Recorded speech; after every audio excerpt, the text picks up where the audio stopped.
libre, donde usted nos puede informar de sus credenciales académicas, su hoja de vida o cualquier otra información que usted considere pertinente para su evaluación. Después de esa presentación libre, los consejeros podemos tener la oportunidad de hacerles preguntas hasta un límite de 15 minutos. Muchas gracias por su presencia y le deseo la mejor de la suerte. Muy buenas tardes, señor presidente. A través suyo también extiendo nuestras salutaciones cordiales a los representantes de los poderes públicos representados en el Consejo Nacional de la Magistratura. Quien tiene a bien comparecer ante ustedes, el licenciado Nanfi Rodríguez, constituye un honor poder optar para juez del Tribunal Constitucional. Previo a cualquier consideración, deseo agradecer a mi familia el apoyo que me han dado al momento de tomar esta decisión, por aquello que decía Gustavo Zagrebelsky, que cuando usted decide ponerse la toga de juez constitucional, entra prácticamente a un claustro. Y esa es una situación que afecta no solamente el ámbito de la vida del juez, sino también de su familia, por lo cual agradezco a mi familia el apoyo que me han dado al momento de tomar esta decisión. Igualmente, a las organizaciones de la sociedad civil, académicas, que han manifestado su apoyo también a nuestra decisión de postularnos a juez del Tribunal Constitucional, muy especialmente a las universidades autónomas de Santo Domingo y la Universidad Nacional Pedro Enríquez Ureña, que han sustanciado nuestra presentación. Igualmente al grupo de intelectuales que forman parte de la Sociedad Dominicana de Juristas, la Academia Dominicana de Juristas. Bueno, desde el punto de vista académico, yo diría que he sido una persona afortunada porque mi pasión por el derecho constitucional coincidió justamente con el momento en que la República Dominicana llegaba a este movimiento del neoconstitucionalismo que había ya recorrido gran parte de Europa. Hacia el año 2010 ya yo había encaminado 2 maestrías en universidades europeas en Derecho Constitucional y Derecho Administrativo. Había estudiado Derecho Internacional de los Derechos Humanos en Washington College of Law, en Washington. Había visitado en distintas jornadas académicas Colombia, donde tengo apreciados amigos, en México y otras latitudes. Por lo cual, cuando llega todo este movimiento del neoconstitucionalismo en República Dominicana, pues es un momento, digamos, de mucho apogeo en términos personales. ¿Cómo responder la pregunta de por qué, después del camino que he trayectado, que he caminado desde el ejercicio profesional, desde la academia, desde la publicación de libros, desde una intensa promoción del derecho constitucional en la República Dominicana, que incluye las jornadas educativas del Tribunal Constitucional, de la cual formo parte, que incluye la revista de Derecho Constitucional Dominicana, de la cual también soy miembro de su consejo académico en el Tribunal Constitucional, y una intensa labor de defensa de derechos de ciudadanía que ha logrado consagrar sentencias paradigmáticas para el constitucionalismo dominicano, que ha definido, en cierto modo, el precedente constitucional en materias tan importantes como libertad de expresión o los parámetros para las intervenciones telefónicas con la sentencia 200-13, o todo el tema de la participación en Internet, el debate en Internet en medio de los procesos electorales. Quisiera, para responder a esa pregunta, situar un poco dónde se encuentra el derecho constitucional actualmente en República Dominicana. Ese movimiento que se dio en Europa a finales de la Segunda Guerra Mundial, que dejó ese continente prácticamente destruido por haber sido el teatro de actuación de la conflagración fratricida, parió un nuevo modelo de Estado. Es decir, cuando toda aquella situación se vio Europa estaba económica y humanamente destruida y el típico Estado liberal de derecho que habíamos heredado de los franceses no respondía a las necesidades de la reconstrucción. Entonces surge el Estado social. Y siempre con mis alumnos hago mucho énfasis en el tema del Estado social, porque cuando la Constitución proclama el Estado social y democrático de derecho, yo le digo, bueno, el Estado democrático se consolidó en los años 80 y el Estado de Derecho lo heredamos de los franceses. El salto cualitativo que se dio en el año 2010 en República Dominicana es la llegada al Estado social. El Estado social como un modelo de Estado que va a colocar en el centro del pensamiento el derecho constitucional al ser humano. Y van a surgir entonces nuevas generaciones de derechos, especialmente los derechos económicos y sociales. Ese es el salto cualitativo que se da en el año 2010. Y pienso que mi participación... Doctor, nos estamos pasando el tiempo de presentación, por favor. Si puede resumir, se lo agradecería. Bueno, señor presidente. Y pienso que mi participación en la vida profesional, como abogado, como defensor de derechos ciudadanos, durante estos 10 años prácticamente del Tribunal Constitucional, se podía enriquecer desde el estrado como juez del Tribunal Constitucional. Quedo a sus órdenes, señor presidente, señores consejeros. Muchas gracias, doctor. Queremos dar paso ahora a preguntas. El senador Eduardo Estrella, presidente del Senado.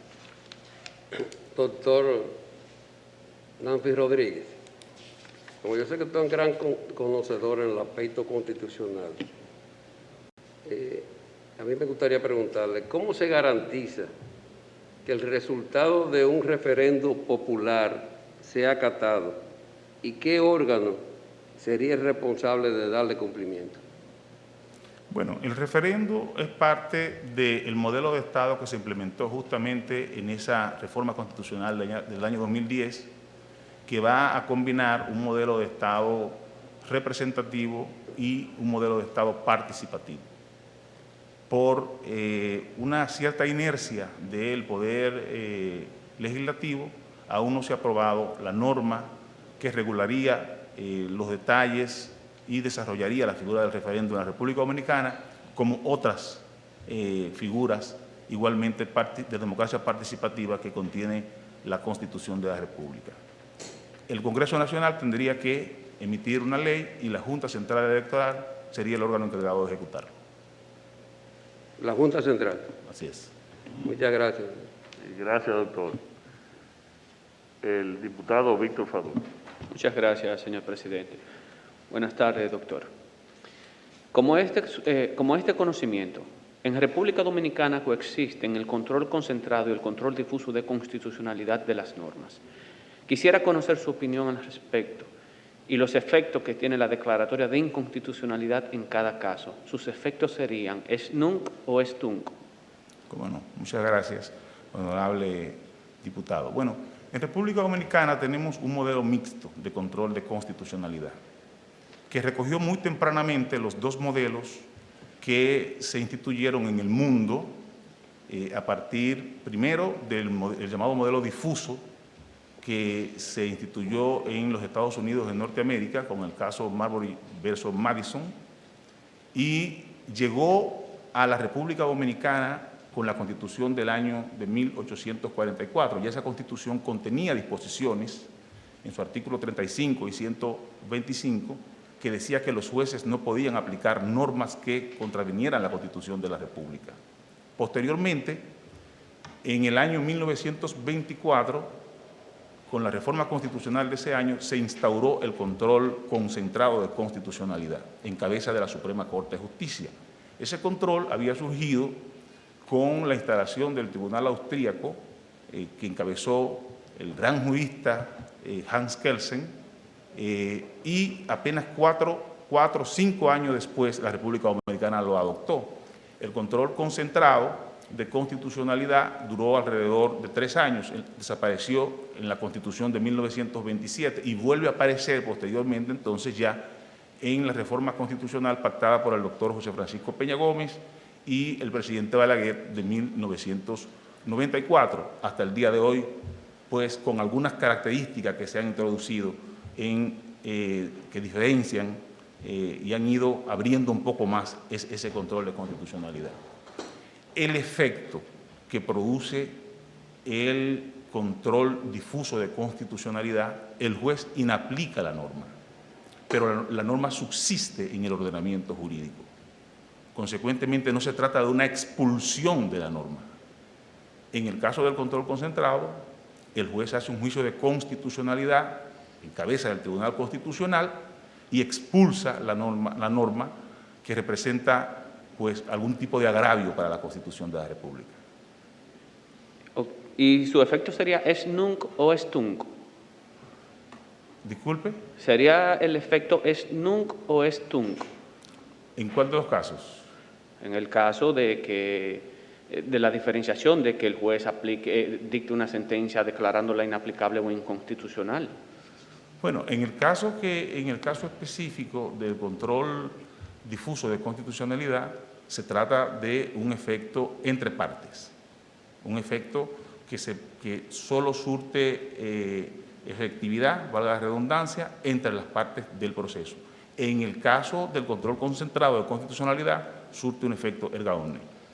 ¿Y está usted de acuerdo con la decisión del Tribunal Constitucional que declaró inconstitucional el reconocimiento de la jurisdicción de la Corte Interamericana de Derechos Humanos?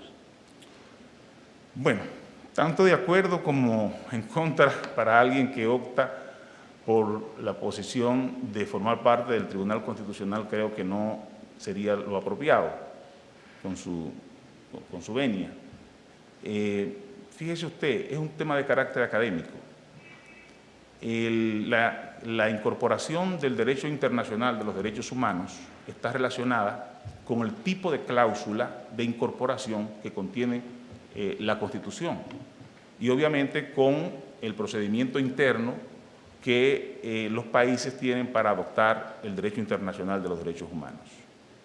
El problema se ha presentado porque hay un diferendo en el procedimiento, digamos, convencional de la Corte, cómo la Corte entiende la adscripción a su competencia y el procedimiento de adopción interna, el trámite de aprobación interno de la competencia de la Corte. Yo, en todo caso, puedo tener una opinión de carácter personal, pero en caso de ser elegido juez del Tribunal Constitucional, tengo la responsabilidad de respetar el precedente del Tribunal Constitucional. Muchísimas gracias, doctor. A sus órdenes.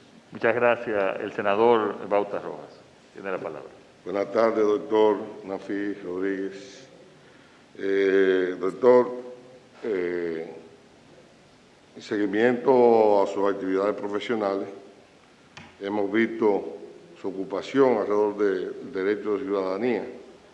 Me gustaría saber de parte suya, a su juicio, cuáles son las decisiones más relevantes que en esta materia ha tomado el Tribunal Constitucional de la República Dominicana.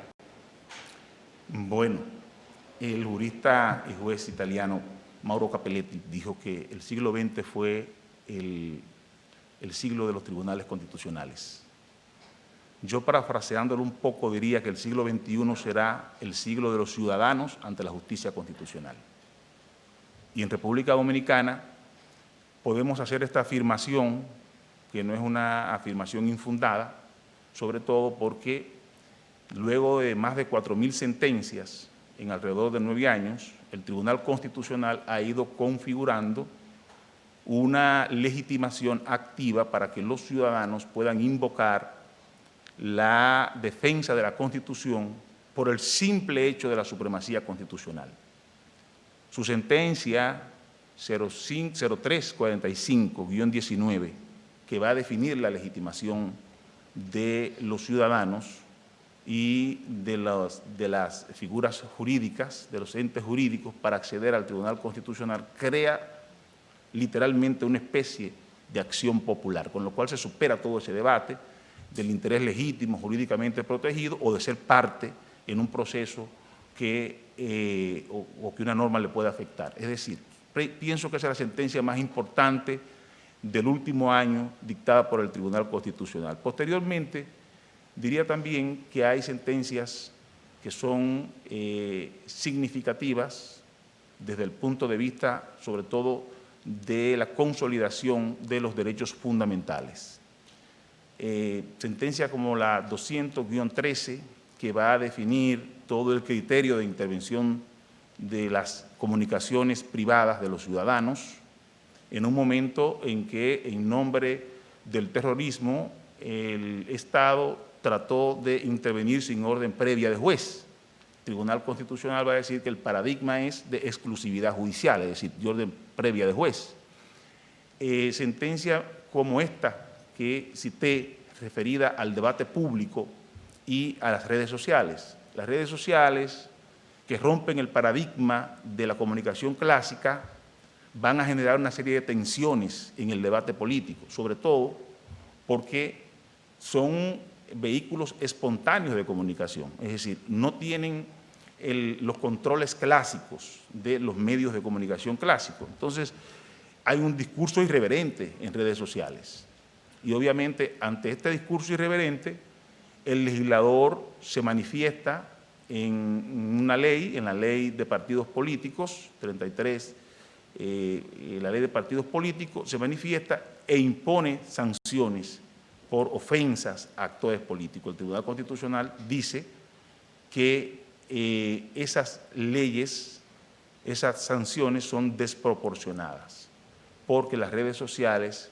constituyen un vehículo esencial para el debate público, entre otras sentencias que pudiera citarle, pero creo que el camino ha sido progresivo para un tribunal relativamente joven como el nuestro. Sus órdenes, senador.